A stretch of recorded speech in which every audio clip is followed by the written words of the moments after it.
بسم اللہ الرحمن الرحیم۔ قصص القرآن، علامہ ابن کثیر رحمۃ اللہ علیہ، سبق نمبر 35۔ علامہ ابن کثیر فرماتے ہیں، یہ وہی عاد ہیں جنہوں نے اللہ کی نشانیوں سے انکار کیا اور اس کے پیغمبروں کی نافرمانی کی اور ہر متکبر اور سرکش کا کہنا مانا، تو اس دنیا میں بھی لعنت ان کے پیچھے لگ رہی اور قیامت کے دن بھی لگی رہے گی۔ دیکھو، عاد نے اپنے پروردگار سے کفر کیا، اور سن رکھو، ہود کی قوم عاد پر پھٹکار ہے۔ حضرت ہود علیہ السلام کا واقعہ پڑھ رہے ہیں ہم علامہ ابن کثیر کی کتاب قصص القرآن میں۔ پھر فرماتے ہیں، اسی طرح اللہ تعالیٰ نے سورۃ المومنون میں حضرت نوح علیہ السلام کی قوم کے قصہ کے بعد فرمایا، ثم انشأنا من بعدہم قرنا آخرین، پھر ان کے بعد ہم نے ایک اور جماعت پیدا کی اور انہیں انہی میں سے ایک پیغمبر بھیجا، جس نے ان سے کہا کہ اللہ کی عبادت کرو، اس کے سوا کوئی تمہارا معبود نہیں، تو کیا تم ڈرتے نہیں ہو؟ تو اس کی قوم کے سردار جو کافر تھے اور آخرت کے آنے کو جھوٹا سمجھتے تھے اور دنیا کی زندگی میں ہم نے ان کو آلودگی دے رکھی تھی، کہنے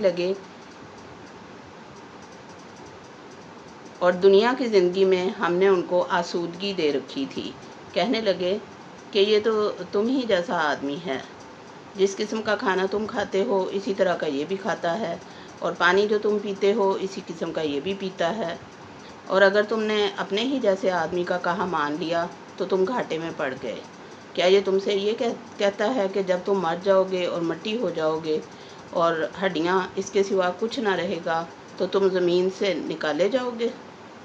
جس بات کا تم سے وعدہ کیا جاتا ہے بہت بعید ہے۔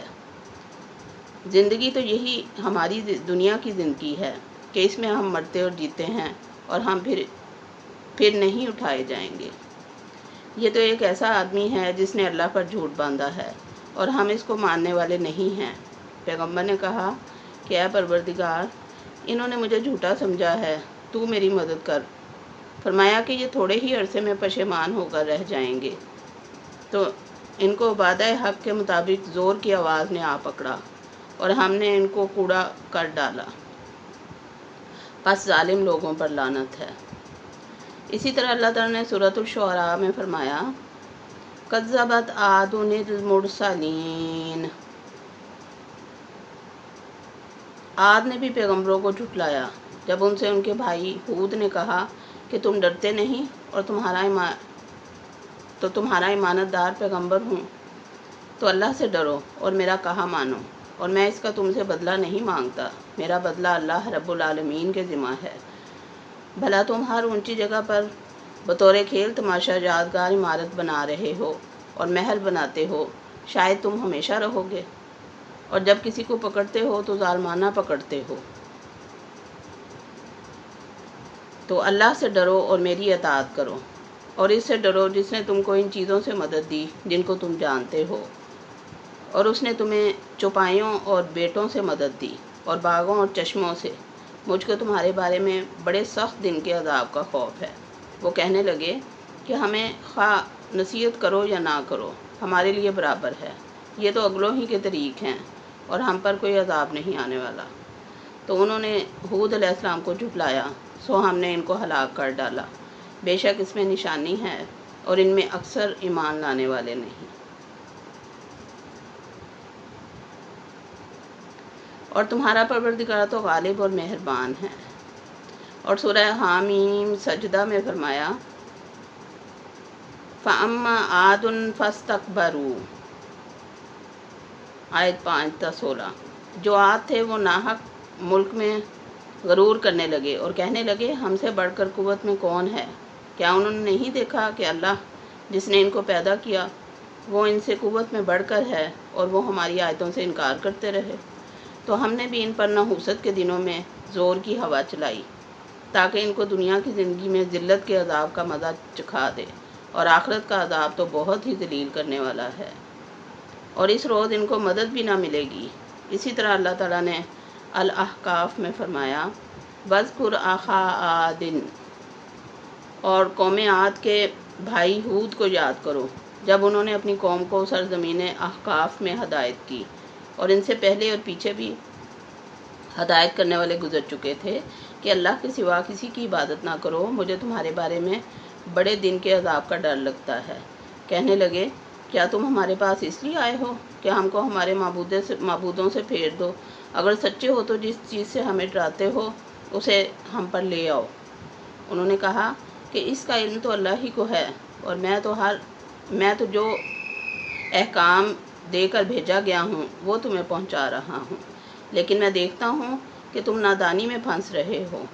پھر جب انہوں نے اس عذاب کو دیکھا کہ بادل کی صورت میں ان کے میدانوں کی طرف آ رہا ہے تو کہنے لگے، یہ تو بادل ہے جو ہم پر برس کر رہے گا۔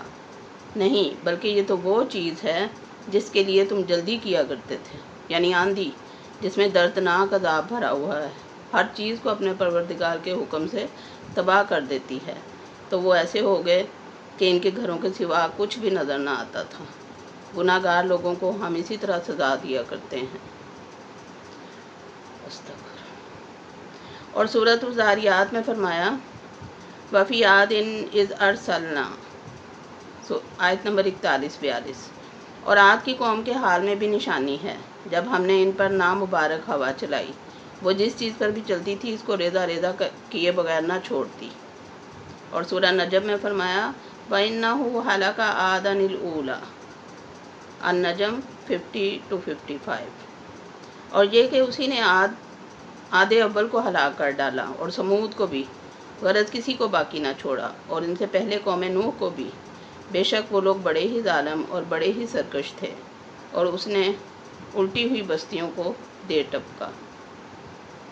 سورۃ القمر میں فرمایا، کذبت عاد فکیف کان عذابی ونذر، اور عاد نے بھی تکذیب کی تھی، سو دیکھ لو میرا عذاب اور ڈرانا کیسا ہوا۔ ہم نے ان پر سخت منحوس دن میں آندھی چلائی، وہ لوگوں کو اٹھا اٹھا کر پٹک رہی تھی، گویا کہ وہ جڑ سے کٹے ہوئے کھجور کے تنے ہیں۔ سو دیکھو میرا عذاب اور ڈرانا کیسا ہوا، اور ہم نے اس قرآن کو نصیحت کے لیے آسان کر دیا ہے، پس کیا کوئی ہے نصیحت حاصل کرنے والا؟ پھر ان پر چھایا جو چھایا، تو اے انسان اپنے پروردگار کی کون کون سی نعمت پر جھگڑے گا؟ سورۃ الحاقہ میں فرمایا کہ فَأَمَّا عَادٌ فَأُهْلِكُوا، الحاقہ 6 سے 8 تک۔ رہے عاد تو ان کا نہایت تیز آندھی سے ستیہ ناش کر دیا گیا، اللہ نے اس کو 7 رات اور 8 دن لگاتار چلائے رکھا۔ تو اے مخاطب، تو لوگوں کو دیکھتا کہ اس میں اس طرح گر گئے جیسے کھجور کے کھوکھلے تنے، بھلا تو ان میں سے کسی کو بھی باقی دیکھتا ہے؟ اور سورۃ الفجر میں فرمایا، الم تری کیف فعل ربک بعاد، کیا تم نے نہیں دیکھا کہ تمہارے پروردگار نے عاد کے ساتھ کیا سلوک کیا؟ جو ارم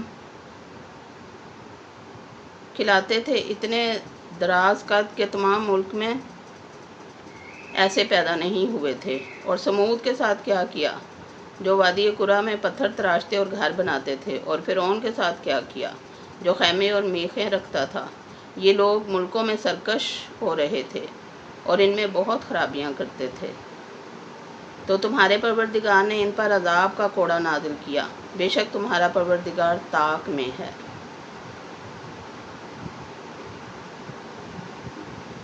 وما علینا الا البلاغ۔ اللہ حافظ۔